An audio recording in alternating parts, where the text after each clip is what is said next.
पश्चिमी मीडिया ने दावा किया कि यूक्रेन से पहले पुतिन जापान पर हमला करने की पूरी तैयारी कर चुके थे। यह दावा रूस की खुफिया एजेंसी एफएसबी के लीक हुए एक ईमेल की वजह से किया गया, जिसके जरिए पश्चिमी मीडिया यह दावा कर रहा है कि यूक्रेन से पहले पुतिन ने जापान पर धावा बोलने की पूरी तैयारी कर ली थी। न्यूज़वीक की एक रिपोर्ट के मुताबिक रूसी खुफिया एजेंसी एफएसबी के एक एजेंट ने इसी साल 17 मार्च को रूस के एक मानवाधिकार कार्यकर्ता को यह ईमेल भेजी थी।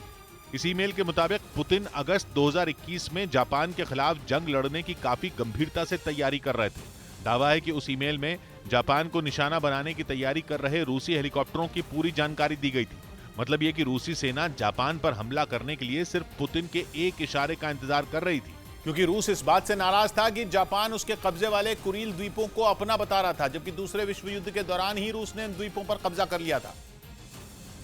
लेकिन पिछले साल दोनों देशों के बीच खटास तब आ गई जब जापान ने कुरील द्वीपों पर अपना दावा ठोक दिया। यही नहीं, जापान ने कुरील द्वीपों को अपना अभिन्न अंग बताते हुए रूस के कब्जे को अवैध बता दिया।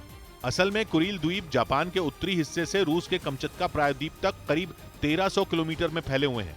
जापान का आरोप है कि कमचत्का प्रायद्वीप के पास 4 द्वीपों पर रूस ने अवैध तरीके से कब्जा कर लिया है, जबकि रूस का तर्क है कि 1855 में दोनों देशों के बीच हुई एक संधि के मुताबिक उन द्वीपों पर रूस का अधिकार है। लेकिन जापान रूस की इस बात से इत्तेफाक नहीं रखता और वो किसी भी सूरत में कुरील द्वीपों पर कब्जा जमाना चाहता है। यही वजह है कि जापान को सबक सिखाने के लिए पुतिन ने उस पर अगस्त 2021 में हमले का प्लान बना लिया था। और दावा यह है कि यूक्रेन पर जीत मिलने के बाद पुतिन कभी भी जापान पर धावा बोल सकते हैं। इधर प्रयागराज की इलाहाबाद यूनिवर्सिटी में फीस बढ़ाने के खिलाफ छात्रों का प्रदर्शन लगातार जारी है। एक रोज पहले ही छात्रों ने फीस बढ़ोतरी के खिलाफ कैंडल मार्च भी निकाला था, जहां उन्होंने हाथों में पोस्टर लेकर जमकर नारेबाजी की और फीस बढ़ाने के फैसले को वापस लेने की मांग की। तो विश्वविद्यालय प्रशासन कोई इस पर कदम उठाया है? इलाहाबाद यूनिवर्सिटी ने 31 अगस्त को 4 गुना फीस बढ़ाने का ऐलान किया था, जिसके बाद इस मुद्दे पर वहां कई बार हंगामा हो चुका है। उधर बिहार के रोहतास में तेज रफ्तार ट्रक ने मोटरसाइकिल सवार 2 लोगों को कुचल दिया।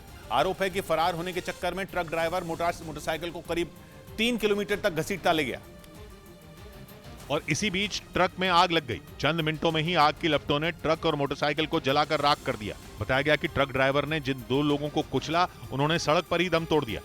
इधर तेलंगाना के वारंगल में एक बच्चे के गले में चॉकलेट फंसने से उसकी मौत हो गई। बताया गया कि चॉकलेट अटकने की वजह बच्चे को सांस लेने में तकलीफ हो रही थी, जिसकी वजह से उसका दम घुट गया और मौत हो गई। स्कूल प्रबंधन ने बताया कि बच्चा स्कूल पहुंचने के बाद अचानक अपनी सीट से गिर गया, तो वो उसे फौरन अस्पताल लेकर पहुंचे, जहां डॉक्टर ने सर्जरी की तैयारी शुरू की, मगर उससे पहले ही दम घुटने की वजह से बच्चे ने दम तोड़ दिया।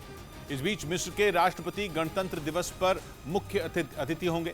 भारत की तरफ से उन्हें इसके लिए निमंत्रण भेजा गया था, जिसे उन्होंने स्वीकार कर लिया। भारतीय विदेश मंत्रालय ने मिस्र के राष्ट्रपति के मुख्य अतिथि होने के बारे में जानकारी दी। ऐसा पहली बार है जब मिस्र के राष्ट्रपति गणतंत्र दिवस समारोह में मुख्य अतिथि के तौर पर शामिल होंगे। इधर मध्य प्रदेश के ग्वालियर में एयरफोर्स के एक जवान ने खुद को गोली मार ली। उसने आत्महत्या किस वजह से की, इसका पता नहीं चल सका। हालांकि घटना की जानकारी मिलने के बाद मौके पर पुलिस पहुंच गई। पोस्टमार्टम कराया गया है। पुलिस ने केस दर्ज कर लिया और मामले की जांच में जुट गई।